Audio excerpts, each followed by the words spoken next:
how to see Twitter bookmarks in the Twitter app on your phone, whether that's on Android or iPhone. So first of all, doesn't matter what your device you're on, you're going to start off on the home page of the Twitter app right here.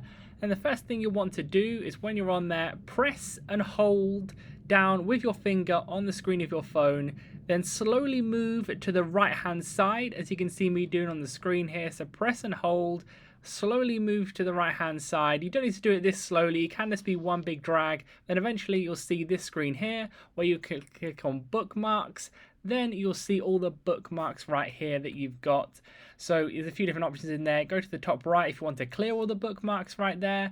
And also you can click on the three little dots in the actual tweet itself, and then you can do a few different things. So like I said before, press and hold, move your finger to the right hand side, then you'll be able to click on the bookmarks right there, and then you can do what you want with the bookmarks there. So leave a like on the video if that helped, subscribe for more helpful videos.